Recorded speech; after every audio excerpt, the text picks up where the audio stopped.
Gia's personal voice.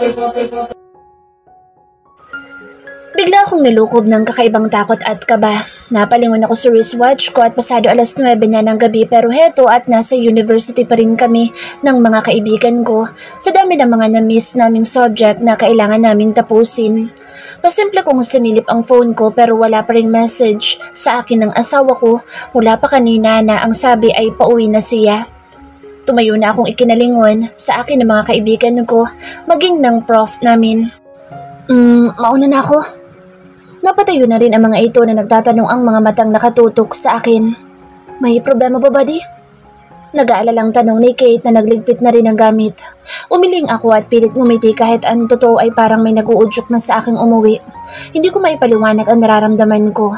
Bigla na lamang akong nilukob ng takot at unang sumagi sa isip ko ay ang asawa ko. Wala naman. May usapan kasi kaming dinner date ni Alex. Late na nga ako eh. Kaila ko. Napangiti naman ang mga itong napatango-tango na mukhang nauto ko sa alibay ko. Okay. Go ahead, buddy. Pauwi na rin kami. Ani Kate kaya maging ang prof namin ay nagligpit na ng gamit at sinabayan kami lumabas ng university. So, paano? Bukas na lang ulit? Pamamaalam ko sa mga ito pagdating namin ng parking lot. Napangisi pa ang mga itong nanunodyo ang tingin na iginagawad sa akin. Namimiss mo lang ang Montecillo mo eh. Tudyo ni Erica na napapailing. Napangiti akong napakamot ng ulo. Naku, patay. In love na nga ang Malia natin. Natatawang kantsaw ni Jessica na pinaningkitan ko, kaya napag-peace sign ito sa akin. Bumigay na nga ang tibak ng isang Malia sa hiding niya mi daddy niya. Ngising asong saad ni Danica na ikinahagikik ng mga ito. Pinandalatan ko ito ng mga matang ikinangiwi at peace sign nito.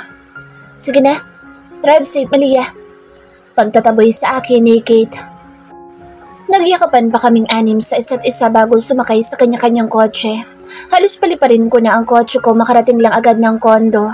Napapapilantik ako ng mga daliring nakahawak ng manibela. Lalo akong nilulukob ng kakaibang kaba habang palapit ako ng palapit sa condominium namin ng asawa ko. Patakbo akong pumasok ng lobby at tumuloy sa elevator. Hindi na ako mapakali. Malakas ang kutob kong may hindi magandang nangyari. Napapapadyak pa ako ng paa na nababagalan sa pag-akyat ng elevator. Napatulon pa ako ng tumigil ng elevator at bumukas ang pinto. Patakbo kong tinungo ang kondo namin ni Alex at tarantang in-encode ang passcode namin sa may pinto at kaagad pumasok. Nangihina ang mga tuhod ko lalo na't bumungad sa akin ang nakabibinging katahimikan sa loob. Madalas kasi kapag nakauwi na si Alex ay dito siya sa sala naglalagi para abangan ang pagdating ko. Pero ngayon ay ni anino nito ay hindi ko maramdaman. Natulala ako nang makarating ng sala at madako ang paningin sa mga nagkalat na pictures sa sahig na nalukot-lukot. Tumulo ang luha kong nangihinang napasalampak sa sahig at lalong kinain ng kaba at takot nang makilala ko ang mga kuha. Paniguradong nakita ang mga ito ni Alex kaya lukot-lukot na ang mga itong nagkalat dito sa sahig. Hindi pwede ito. Napahagulhol ako na dumating na nga ang araw na kinatatakutan ko. Ang ipadala ang mga larawan namin ni Gio sa asawa ko na sanhi ng pagkaatake ni Grandpa. Ang mga kuha namin magkatabi sa kama na walang ni anumang saplot. Alex! Honey! Napatayo ako nang maalala ang asawa ko at patakbong tinungo ang silid namin pero ni anino nito ay hindi ko makita. Panay ang alpas ng luha ko. Nanghihina ako napaupo ng sofa at binuksan ang phone ko para i-double check ang mga kuha ng CCTV dito. Napatakip ako ng palad at lalong napahagulhol nang makumpirmang nanggaling na nga dito si Alex at nakita niya ang mga larawan na nakapatong sa center table dito sa sala. Kita ding nagulat ito at napahagulhol na pinaglulukot ang mga pictures. Napasalampak pa ito ng sahig na napasandal sa paanan ng sofa. Parang sinasaksak ang puso kung pinapanood itong humahagulhol na napapailing. Honey, nasan ka? Pagkausap ko dito sa monitor, pinatay ko na ito at tinawagan ng asawa ko. Mariin akong napapikit at halos hindi ako humihinga na hinihintay itong sagutin ako sa kabilang linya. Shit, Alex! Come on! Buliw ko na makailang beses ko na itong tinatawagan pero unattended ang cellphone. Tumayo na akong muling bumaba at tinungo ang kotse ko. Napahagulhol akong muli na sumubsob ng manibelang pinaghampas ko kaya naglikha ng ingay sa sunod-sunod na pagkakasagi ko sa busina. Natigilan ako ng sumagi ang mga kaibigan nito. Nagpahid ako ng luha at pinasibat muli ang kotse papunta sa resto ng kaibigan nitong si Teo. Napapakagat ako ng hinlalaki ko para kalmahin ang sarili sa samot-saring emosyong nararamdaman ko. Sana lang ay makita ko siya doon. Kahit galit ito ay handa ko siyang suyuin at hindi titigilan hanggat maipaliwanag ko ang side ko na wala naman talagang namagitan sa amin ni Gio. Hindi ako papayag na magkasira kaming mag-asawa. Nakakatiyak ako may kinalaman si Gio sa mga nangyayari. Ang nagpadala sa mansyon ng mga larawan naming naging sanhi kaya naatake si Grandpa. At ngayon na may sunod niyang ipinadala dito sa unit namin ng asawa ko. Mukhang desidido nga itong sirain kami para mabawi niya ako. Napahigpit ang kapit ko sa manibela. Pagka akong natawa na napapailing sa pagiging desperado nitong mabawi ako. Parang kailan lang nang ako naghahabol at nagmamakaawa sa kanya, huwag niya akong iwanan o hiwalayan. Na nakahandang hintayin siya kahit abuti na ilang taon ay willing akong maghintay. Pero dinurog niya lang ako at iniwan parang basang sisiw na talunan at pinagpepiyastahan ng tao noon at pinagtatawanan. Kabado akong pumasok ng resto ni Teo. Agad sumalubong sa akin ang halo-halong amoy dito sa loob ng iba't ibang uri ng alak, perfumes at usok ng sigarilyo. Marami-rami na rin mga tao na may mga tama. Kahit sa dance floor ay halos nagwawala ng sumaya o mga tao doon. Napapaharang ako ng pouch ko sa ulo para ikubli ko ang mukha sa mga nadadaanan kong napapalingon at sipol sa akin. Nang nasa gitna na ako ng mga table, ay iginala ko na ang paningin sa lahat at umaasang mahagip ng mga mata ko ang taong dahilan kaya ako nandirito. Nangilid ang luha ko nang mapatingin sa pinakasulok na table at nakita ang lalaking nagpapabaliw ng puso ko. Pagkakakong natawa kasabay ng pagtulo ng luha ko at nakahingang maluwag na nakita ko na ito. Mabuti na lamang at silang magkakaibigan lang nandoon at walang mga babae na umaaligid sa kanila. Nagpahid ako ng luha at naglakad na palapit sa mga ito. Natigilan pa si Aljur na unang nakapansin sa akin na natulala at siniko ang asawa kong busy na umiinom. Natigilan ang mga ito na napalingon sa akin at sabay-sabay na patayo. Honey? Shit, anong ginagawa mo dito? Gimbal na bulalas nito na lumapit na sa akin. Napalabi akong tumulong muli ang luhang lalong ikinabahala nito at agad na pinahid ang luha kong ikinulong ang mukha ko sa dalawang kamay nito. Sa laki ng mga palad nito ay okupado ang buong mukha ko. Alex? Ngumiti itong mariing humalik sa noo ko bago yumakap ng napakahigpit na ikinahagulhol ko at yumakap na rin dito. Hinagod-hagod naman ako nito sa likod na panay ang halik sa ulo ko. Anong problema, honey? Nag-aalalang tanong nito na humawak sa baba ko patingala sa kanya. Alex, believe me, walang ibang ibig sabihin ng mga pictures na pinadala sa unit natin. Napatangu-tangu lang naman ito na hindi ko mabakasan ng galit sa mga mata nitong matiim na nakatutok sa mga mata ko. Hindi ka galit? Umiling lang itong ikinalabi ko at parang nabunutan ng tinik sa lalamunan nang mapag-alamang hindi ito galit sa akin. Bakit ako magagalit? Dahil sa mga pictures na yun? Salita mo ang paniniwalaan ko, honey, dahil nararamdaman ko dito. Anito na dinala ang palad ko sa tapat ng puso nito. Alam ko dito na hindi magagawa ng asawa kong magpakama sa iba. Isa pa, bakit ako maniniwala doon eh? Virgin kang nakuha ko. Pabulong na sagot nito na nakahawak pa rin sa baba kong nakatingala dito. Naginit ang pisngi kong pinaalala pa nito ang namagitan sa amin. Nangingiti lang naman itong nakatitig sa mga mata kong pinamumulahan. Bakit hindi kita matawagan? Pinag-alala mo ako. Tinakot mo ako, Alex. Akala ako. Natigilan ako nang sumalubong na ang mga labi nito ng isang masuyo at banayad na halik sa mga labi kong ikinahiyaw ng mga kaibigan nito.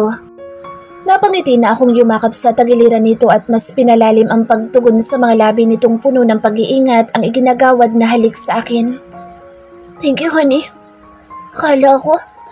Akala mo iniwan na kita. Putol nito. Napalabi akong napatango. Mahina itong natawa na pinisil pa ang tungkay ng ilong ko. That thing won't happen, honey. Hindi kita iiwanan. Pasensya ka na ha. Nalobat ako kaya hindi na kita natawagan pero uuwi pa rin naman ako sa iyo, honey. Wala namang rason para magalit ako sa asawa ko. Naiintindihan kong maraming gustong mang-agaw sa iyo sa akin. Makahulog ang sagot nito. Napayakap ako dito at labis-labis ang tuwang napaka-understanding ng asawa ko. Marin akong humalik sa noon nito bago bumaling sa mga kaibigan nito na nakamata sa aming paglalambingan ni Alex. Hi, good evening boys. Bati ko. Akmang kakamayan ko sila nang pinigilan ni Alex ang kamay ko kaya pinaningkitan siya ng mga kaibigan niya. Oops, hindi niyo siya allowed hawakan. Kausapin at titigan, pwede pa. Anito na iginiya na akong maupo sa tabi nito. Sobra ka naman. Reklamo pa ni Aljur na napapakamot sa batok at nagsiupo na ang mga ito kaharap namin. Ang damot nito. Kaibigan mo kami, oy. Pasaran din ni Theo sa nakangising asawa kong umakbay pa talaga sa akin. Yun na nga eh. Mga kaibigan ko kayo kaya kilalang kilala ko ang likaw ng bitukan nyo. Kahit bawat kanto ng brain cells nyo. Mahinang sinuko ko ito sa tagiliran na ikinahalakhak nito. Naiiling na ring natawa ang mga kaibigan nito. Mukhang katulad naming magkakaibigan ay maloko at makukulit din ang mga ito sa isa't isa na hindi nagkakasamaan ng loob kahit sa mga harsh jokes na ibinabato namin sa isa't isa. Tia, nasaan mga friends mo? Ani Aljur na namumula pang magtanong sa akin. Ngumiti akong inabot ang shot ko na itinagay nito. Ba't hindi mo nalang itanong si Kate? Kunwari pa to, style mo bulok. Pambubuko ni Luigi na napapabungis-ngis kaya binatukan nito ni Aljur. Nasa kanilang tahanan ang mga iyon. But I can call them kung gusto niyo silang makabonding. Lumapad pa ang pagkakangiti ng mga ito. Hoy Aljur, umayos ka. Sinabi ko naman sa inyo, take na si Kate. Hindi kayo nun papansinin sa gwapo ng binabakuran noon. Nakita niyo na siya. Yung Charles na pares niya, noong kasal namin. Siya din yung nagpunta noon sa last na dalaw nila dito. Tigil-tigilan niyo na ang pagpapantasya niyo nang gising sa mga The Fierce Ladies. Take na sila lahat. Pambabara ni Alex na ikinabusango tuloy ng mga kaibigang kaharap. Pambihira, mukhang ang may gusto din ng mga ito sa mga siraulo kong kaibigan. Ang sama nito, napangasawa mo lang isa sa kanila. Pasarin ni Theo na may halong pagtatampo ang tono. Oo nga naman, Hon. Ikaw talaga. Hayaan niyo boys, this upcoming weekend, outing tayo kasama mga friends ko para mas makilala niyo din sila. Muling nag-aliwalas ang mukha ng mga ito sa isinaad kong nagsiningning din ang mga mata. Talaga, Lia? Isasama mo kami? Bulalas ni Adam na tinanguan at ninitian ko. Oo naman, mga kaibigan kayo ng asawa ko kaya kaibigan ko na rin kayo. Lalong lumapad ang ngiti ng mga ito sa isinaad ko. Natigilan ang masayang kwentuhan namin sa pambubuko ng mga ito sa mga kalokohan nilang magkakaibigan, lalo na ang mga kalokohan ni Alex na nangingiting napapakamot sa batok kapag pinaniningkitan ko ito ng may grupong lumapit sa amin na pinamumunuan ni Gio. Napatayo ako, maging si Alex at mga kaibigan nito nang lumapit na ang mga ito sa table namin 7.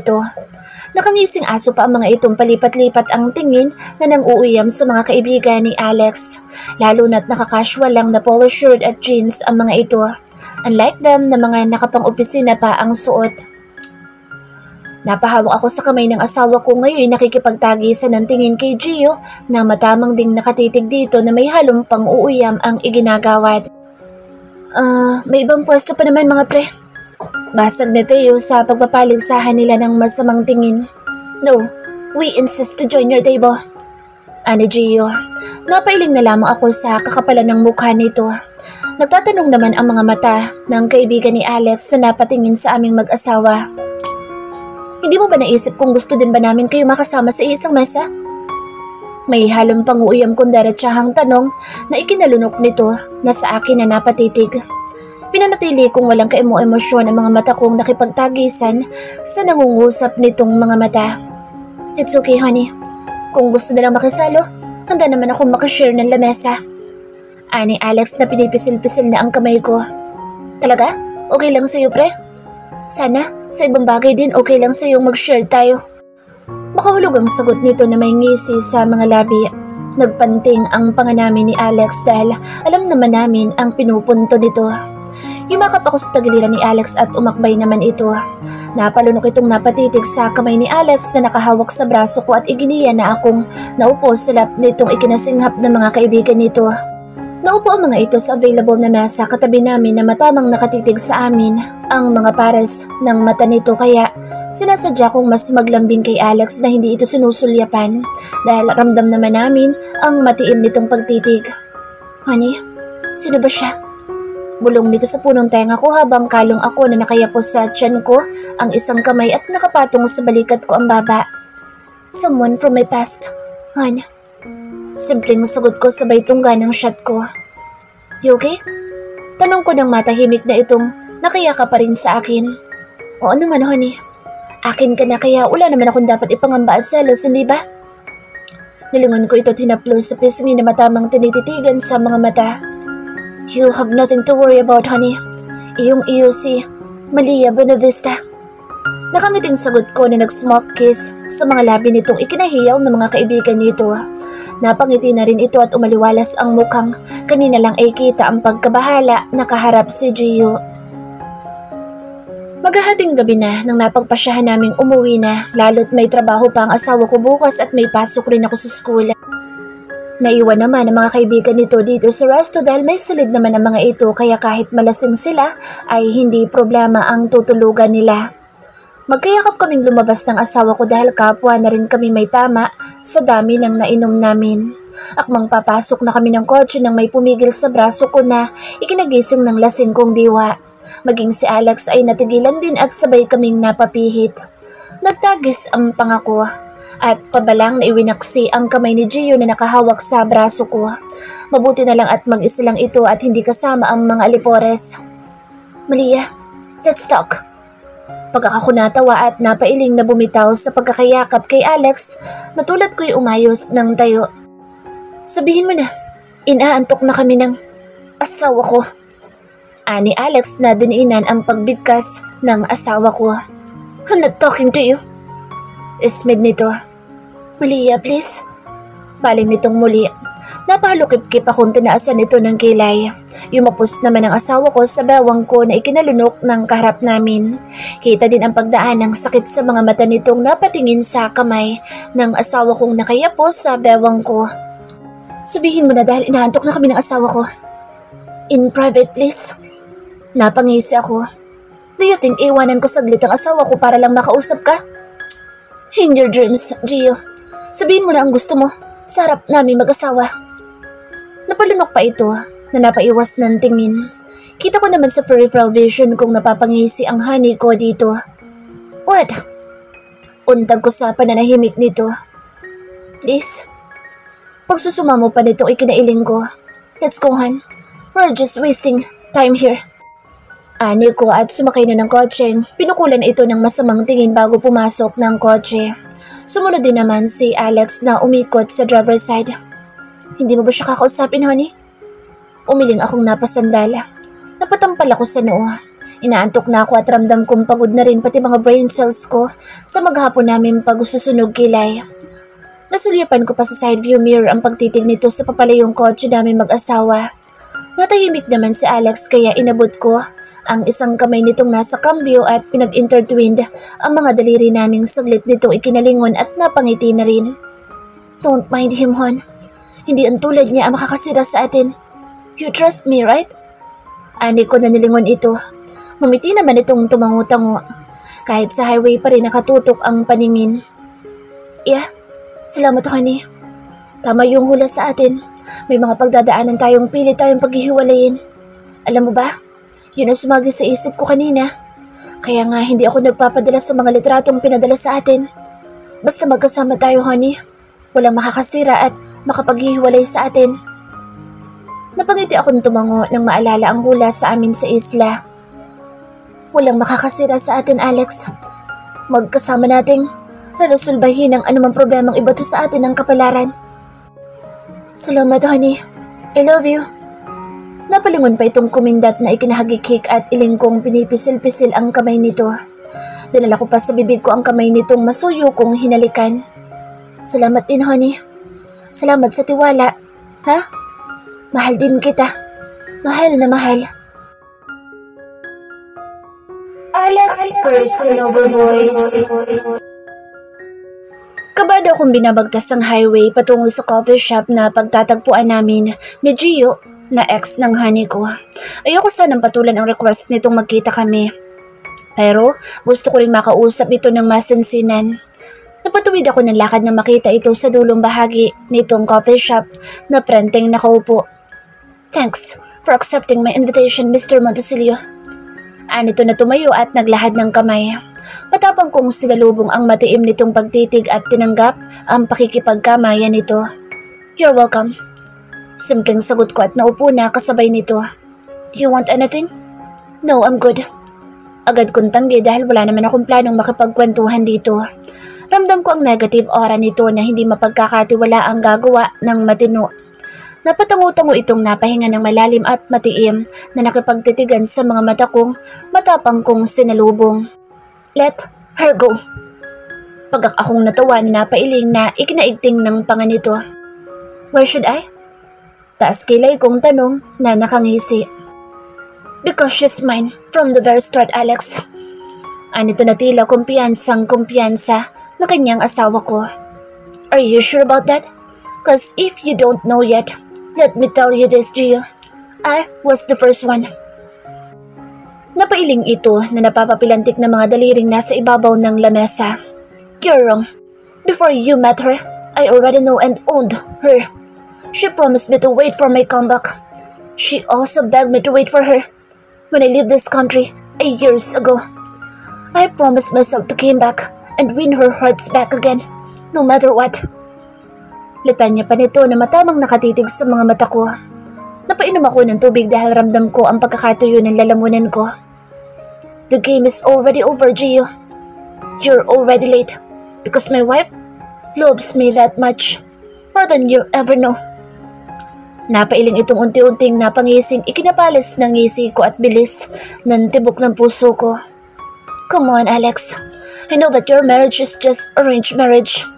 Malia doesn't love you, especially now that I'm back. If you really love her, set her free. Let her go. May kadiinang saad nito. Sorry to disappoint you, Gio, but I won't let her go. Just for you. May kadiinang sagot ko at tumayo na dahil walang kwentang makapag-usap pa ako sa kanya. Baka hindi ako makapagpigil at basagin ko ang mukha nitong may kakapalan. Matiim ko itong tinitigan na walang kaemo-emosyon bago lumabas na ng coffee shop. Mabuti na lang at hindi na ito sumunod pa, kaya mabilis ko nang pinaharurot ang kotse palayo dito. Palakad-lakad ako habang iniisip ang napag-usapan namin ni Gio. Hindi ko pa natanong si Leah kung gaano kalalim ang napagsamahan nila ni Gio at kung may pagtingin pa ba siya dito. Ayokong pangunahan ang mga bagay-bagay pero pakiramdam ko'y may espesyal pa rin puwang si Gio sa puso ng asawa ko. Baka nga kung hindi pa niya nalaman kung sino ako sa buhay niya, baka hinuwalayan na niya ako at sumama sa Gio na iyon. Napatigil ako sa paglalakad-lakad nang bumukas ang pinto at niluwal noon si Krisha na may matamis na ngiting unti-unting lumapit. What is it? Wala emosyong saad ko.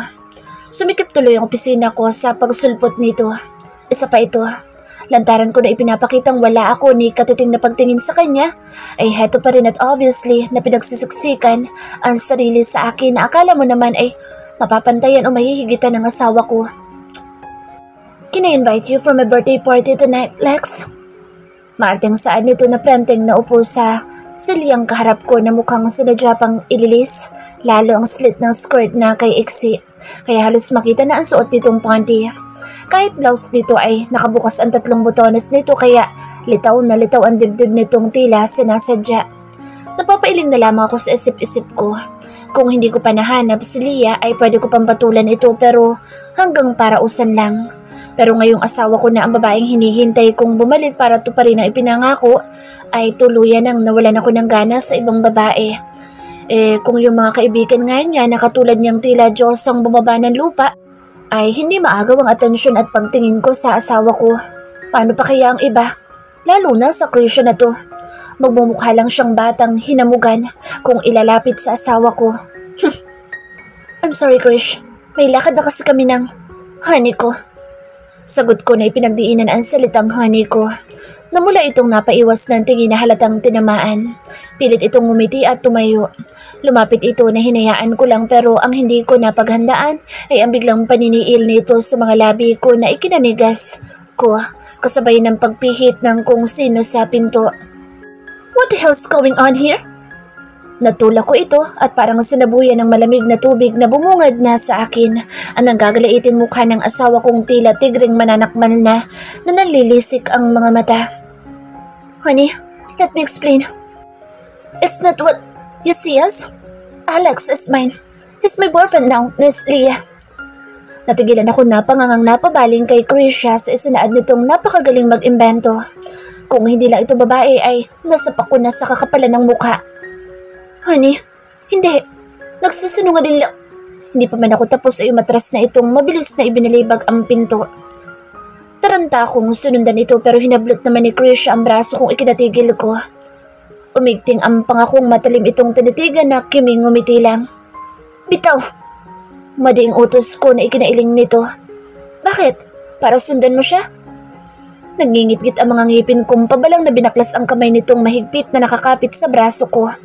At pabalang na iwinaksi na ikinatigil at putla nito. Ipagdasal mong masusuyo ko si Leah dahil kung magkasara kami dahil sa ginawa at sinabi mo, ikaw ang unang babaeng bubugbugin ko, Krisha. Madiimbanta ko na matalim ang tinging iginagawa ditong lalong namutla at bahagyang napaatras. Napatakbo akong tinungo ang kotse ng asawa kong nasa gilid ng parking. Pumapatak ng ulan pero hindi ko na alintana. Hinihingal akong kinatok ang bintana nito. Para akong sinasaksak nang makita ito sa loob na nakasubsob sa manibela na humahagulhol. Honey, please, open the door. Pagkalampag ko sa bintana nito, napaangat ito ng mukhang tumingin sa akin at napalabi itong panayampahid ng luha. Nagsusumamo akong pinakatitigan nitong umiiyak pa rin sa loob na matiim na nakatitig sa akin at napakalamig ng mga mata nitong kita ang disappointment sa mukha. Please, pakiusap ko pa.